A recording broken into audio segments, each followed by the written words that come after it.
Project 1-8. My name is Scott, and I'm going to be your host today. Thank you so much for joining us. I thought I'd start out today with a quick update because we have some exciting news about our show. If you are tuning in right now on one of the popular podcast platforms like Spotify or Apple Podcasts, then I need to let you know that we're also available now on YouTube. All you need to do to find us is to click through the link that's in the podcast description. But here's the thing. One of my least favorite things to do is to produce videos. But because this platform is all about you and you guys, I'm really excited to develop this next phase. I can't wait, actually, because we have some great conversations lined up with some truly fascinating people who have amazing stories to share. Like, for example, you're going to hear from people who have heart-wrenching stories about being born in different countries. You'll hear firsthand accounts of how they survived war, what they experienced living through persecution, poverty, and even more. You'll hear them describe in their own words just what it was like to have them live those times through their faith and what their faith means to them now, how they trusted God and they learned to depend on Him in ways that we can hardly imagine. But two, we'll also be hearing from some people that grew up in very similar situations to how most of us did here in the U.S. And just like us, they face daily fears and struggles. We'll have conversations with young people, for example, who are trusting God as they make huge decisions about careers, marriages, education, and what it looks like to navigate their futures. And we'll have conversations with others still who are battling really difficult things like cancer. They've lost their jobs. They've been fired from careers. They've experienced some really dark times in their lives. And so I know that, like me, you'll be able to identify with what they're going through because I guarantee they've dealt with as many of the same issues as we do and that we all face. And yet they're brave enough to be vulnerable here and be recorded and to let you know how that's going. So yeah, I'm really looking forward to the encouragement and the inspiration that they'll show us. But then also, in addition to those conversations, you'll be hearing from some of my other friends who will be co-hosting on a number of different subjects. Those subjects will range from topics such as mental health care, addictions, loneliness. We're going to talk about racism and trauma, different world religions. We're going to figure out what's going on with some of the major beliefs in our world. We're even going to talk about the role of technology in matters of faith. I can't tell you the number of people that are great, solid people who are scared to death right now about the development of AI. It's a big topic now in the hearts of people, and so we'll dive into that too. We'll devote some time to talk about information saturation and the role of social media plays in my faith. We'll be looking at the blessings and the pitfalls of the influences of technology on discipleship. So yeah, I'm excited. We have a lot lined up, so I'd love to have you connect with us and interact with us on YouTube for sure. Okay, so that's what's going on the horizon, but for today, I'll be wrapping up a discussion that we began in the last episode that pivoted around the subject of unfairness. And just by way of a quick recap, we talked about how all of us at times feel very wronged. That can range anywhere between inconsequential slights to full-on trauma, dealing with sudden loss. There are literally countless ways that we can be, or perceive to be at least, victimized. We looked into the Bible and discovered that pain, injustice, suffering, persecution, and even murder, which is the ultimate act of unfairness, have plagued humanity since the time of the garden. And our generation is certainly no exception to that. I encouraged us at the end of that episode to read Hebrews chapter 11, where we can read a brief summary list of people who, even though they suffered through some extremely difficult situations, they forged on through the strength of the Lord. And having done so, they made a huge impact in the world. And not all of them even got to live either. For many of them, they never got to even see the fruit of their faithfulness. But still, they remained loyal to the promises of God. So what I'd like to do today then is pick up there and start out in Hebrews chapter 11. This particular portion of the book of Hebrews is known by folks in church circles as the Hall of Faith.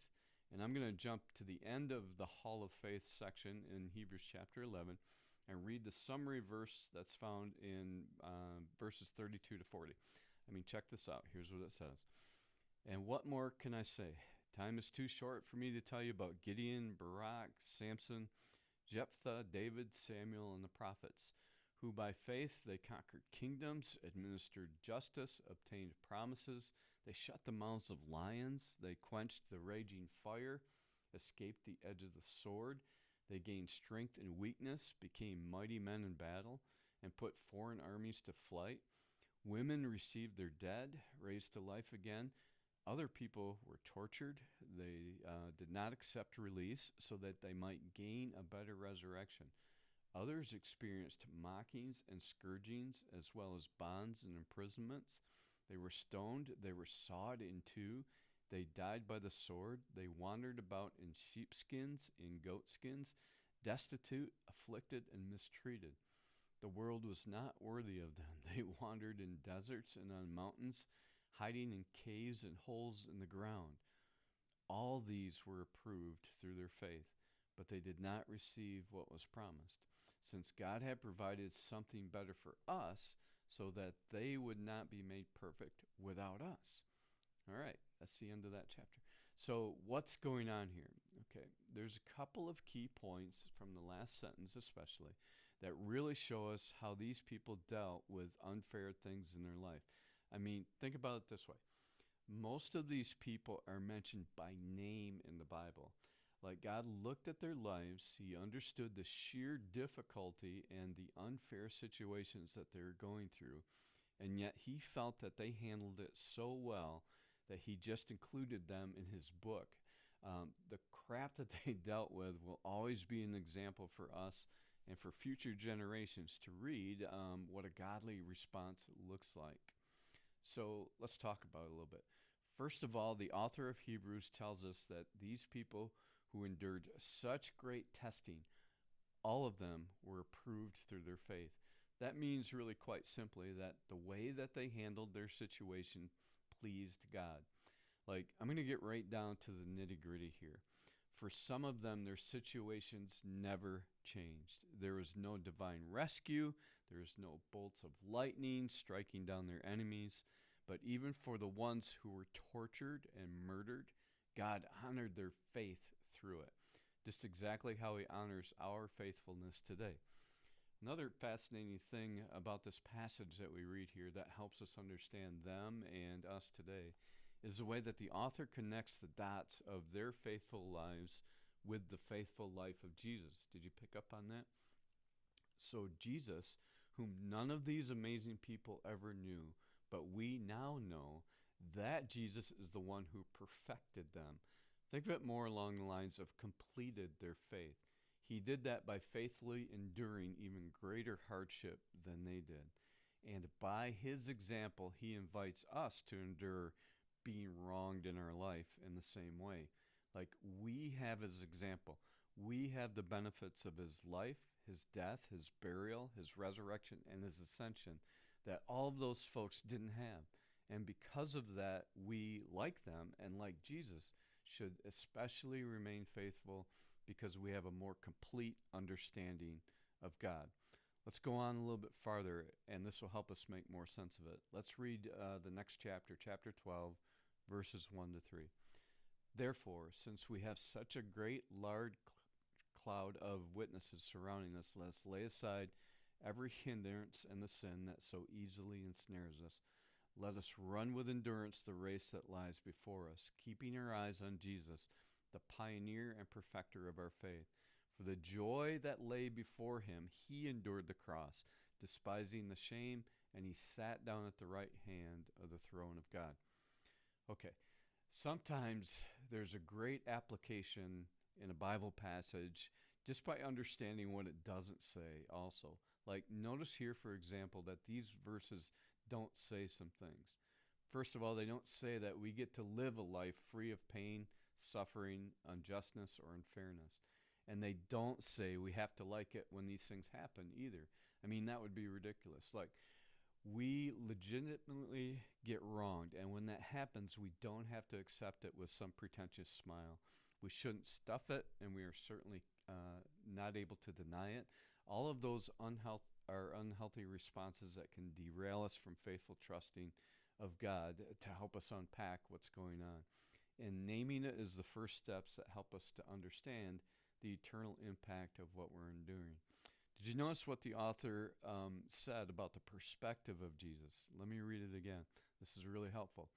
It says, keeping our eyes on Jesus, the pioneer and perfecter or the completer of our faith, for the joy that lay before him, he endured the cross, despising the shame, and he sat down at the right hand of the throne of God.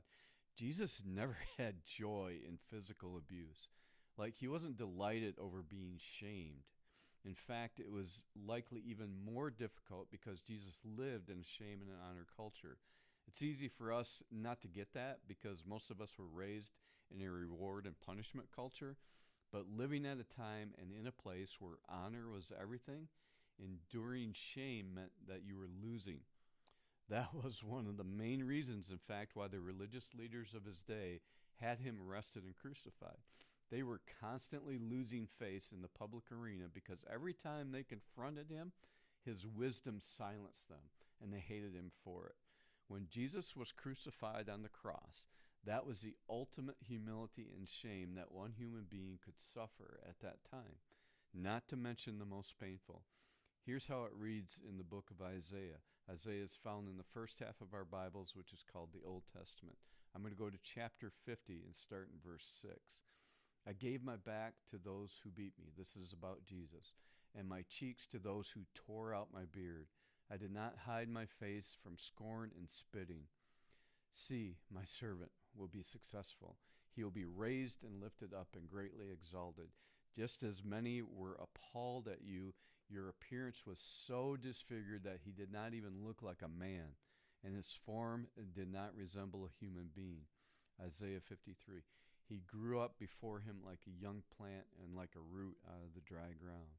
He didn't have an impressive form or majesty that we should look at him, no appearance that we should desire him. He was despised and rejected by men, a man of suffering who knew what sickness was. He was like someone people turned away from. He was despised and we didn't value him, yet he himself bore our sickness and he carried our pains. And we in turn regarded him stricken, struck down by God, and afflicted. But he was pierced because of our rebellion, crushed because of our iniquities. Punishment for our peace was on him, and we were healed by his wounds. That's the description of Isaiah. Jesus was fully human, and yet without sin. He wasn't that blonde-haired, blue-eyed, sexy painting that you have seen. He was born in the Middle East to a teenage mother. He was laid in a feeding trough for animals when he was born. He probably reached the height of about 5'2" as he grew. That was the average height of men in his day. And he lived a physically demanding life where he walked for miles in the heat of the desert. He got hungry. He lost friends. His earthly father died. He knew the physical, emotional, and human stresses that we all know. And then, because of his unimaginable love for you and for me, and for every other human that we know and we meet, and even those that we don't, even the ones that were torturing and killing him, he allowed himself to endure that shame that led him to hanging naked on a cross in full view of a crowded city full of men, women, and children. He took on torture so phenomenal that, like I said last episode, a new word was created to describe it. The word excruciating comes from the Latin verb excruciare, which means from crucifixion or from the cross. He didn't delight in that pain. He did, however, understand that the peace for the joy set before him, the joy of knowing that his sacrifice on our behalf would save us from our rebellion, he had an eternal perspective that framed his temporal pain. Listen, we don't have to be happy about things that we deem unfair in our lives, but we are encouraged to view them in light of eternity. There's nothing easy about truly being wronged, truly victimized. But we were never meant to stay there either, guys. It's the old adage, if you want something to grow, give attention to it, right? Like pain and trauma are complex issues that at times require complex treatment. I get that. That's where we need to seek counsel, community, and even medical treatment sometimes. But there is also a spiritual component that we need to filter suffering through. Part of the healing process happens when we recognize that the very same God who created us also endured unfairness at a level that we never will know. He did that knowing that the promise of future restoration was at hand. And like him, we have that same promise. Let me leave us today then with one more final thought from the book of Hebrews. This time I'm going to go to chapter 10 and verses 19 to 24. Here we read, "Therefore, brothers and sisters, since we have boldness to enter the sanctuary through the blood of Jesus, he has inaugurated for us a new and living way through the curtain, that is, through his flesh.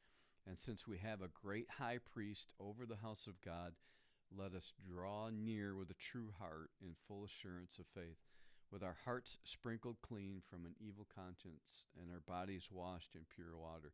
Let us hold on to the confession of our hope without wavering, since he who promised is faithful.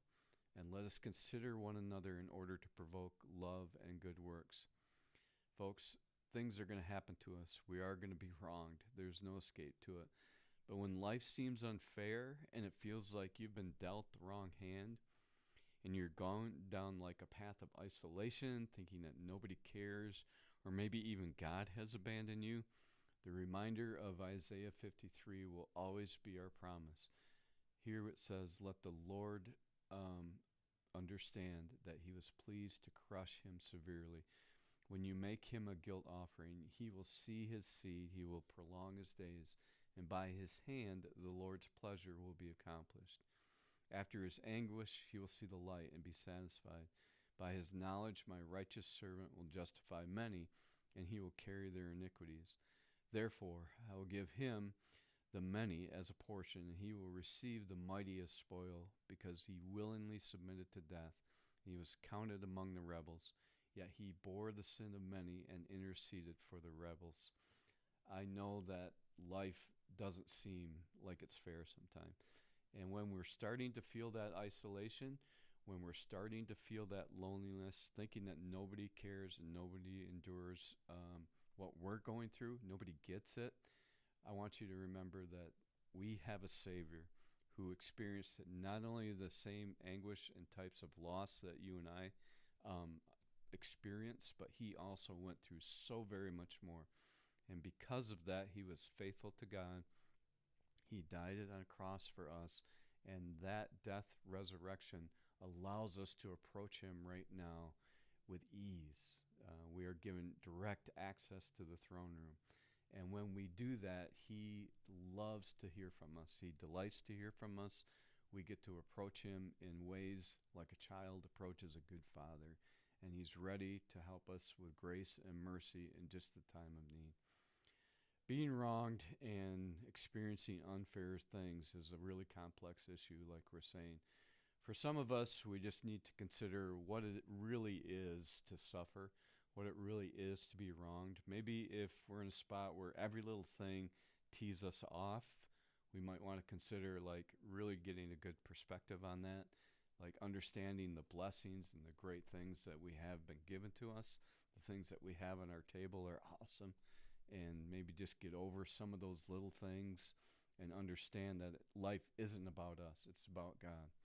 But for those things that are deep and traumatic and life-changing, we do have a spiritual out to that, to go to the Lord, to understand who he is and what he's done for us as well.